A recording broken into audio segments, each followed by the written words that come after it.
The restaurant was quiet at first glance, but beneath the polished wooden tables and soft lighting, tension often brewed where wealth and entitlement collided with everyday humility. That night, the clinking of wine glasses and low laughter of high-powered executives filled the air. At the center of it all sat Kareem Al Fahad, a billionaire CEO known for his empire and luxury resorts across the Middle East.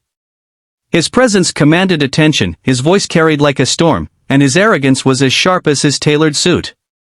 But the story did not begin with him. It began with Maya Johnson, a 24-year-old waitress working the late shift.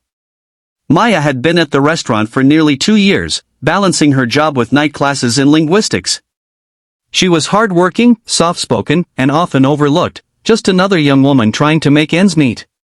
Yet, behind her warm smile and patient demeanor, Maya carried stories most people would never guess. Stories of perseverance, sacrifice, and the deep hunger to rise above the limitations placed on her. That night, fate would bring their worlds colliding. Maya approached the table with grace, her notepad in hand, her posture upright. Kareem sat at the head of the table surrounded by investors, his gold watch glinting under the chandelier. He glanced at her briefly, dismissing her presence like a shadow on the wall. When Maya politely asked for their order, Kareem turned to his guests with a smirk and, in flawless Arabic, muttered words he thought she would never understand. "Look at her. Just another nobody serving us, pretending she matters. Imagine her trying to understand a single word of culture, language, or refinement. People like this will always stay beneath us." His companions chuckled, some awkwardly, unsure whether to agree or feel ashamed. The room's air shifted. Maya heard every word, the meaning striking her chest like a blow. For a moment, she froze. Her pen wavered above her notepad. She had heard this before: mockery, belittlement, the assumption that her worth was tied to her uniform and skin color. But this time, something inside her ignited. Maya took a breath, steadied herself, and then she looked Kareem straight in the eye. With perfect fluency, her voice calm yet firm, she answered back in Arabic. "Respect is the real measure of refinement. Wealth fades, power shifts, but dignity is eternal. Be careful whom you dismiss, you might be sitting at their table one day." The entire table went silent. Forks hovered mid-air, glasses paused halfway to lips. Kareem's confident smirk vanished, replaced by shock. His eyes widened as if the walls of his superiority had suddenly cracked. Not only had she understood every word, her pronunciation, her eloquence, and the authority in her tone revealed years of dedication he could never have imagined. Maya did not wait for his response. She politely finished taking the order, still in Arabic, then walked away with a calm grace that left every guest stunned. But that moment was only the beginning.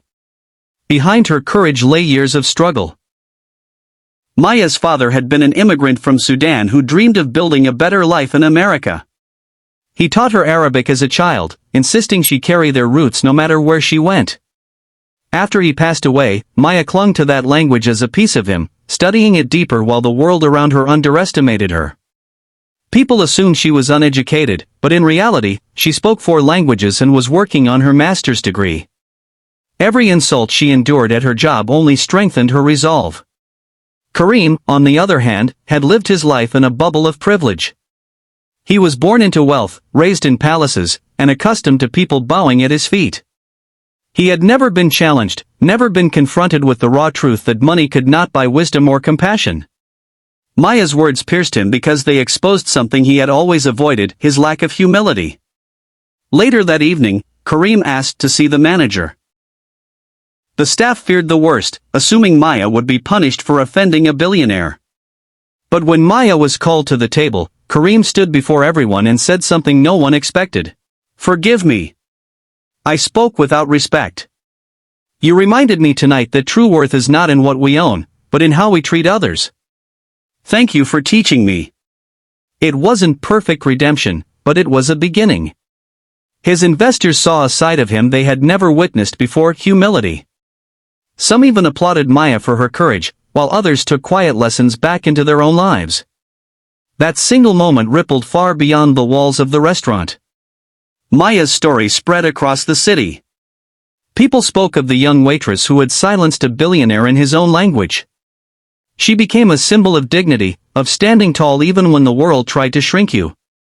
And while she never sought fame, that moment helped open doors she had long dreamed of: scholarships, opportunities, and a platform to share her passion for languages. But the heart of the story was not about humiliation or revenge. It was about the reminder that every person has a story worth respecting. Behind every uniform, behind every label, there is a human being with dreams, struggles, and brilliance that cannot be measured by money or status. And as for Kareem, that night became a turning point. He later admitted to close friends that Maya's words followed him like an echo. Slowly, he began to change, treating his staff with more respect, listening instead of dismissing, and remembering that power is fleeting but respect lasts forever. Final message to viewers. If you were Maya, standing in that restaurant with everyone watching, would you have had the courage to speak up? Or would you have stayed silent? Share your thoughts in the comments below. I'd love to hear your perspective. And if this story touched you, don't forget to like this video, share it with someone who needs inspiration, and subscribe to my channel. Be kind always for more powerful stories that remind us of the strength of dignity, kindness, and respect. Because in the end, no matter how high we rise, the true measure of greatness is how we treat those we think are beneath us.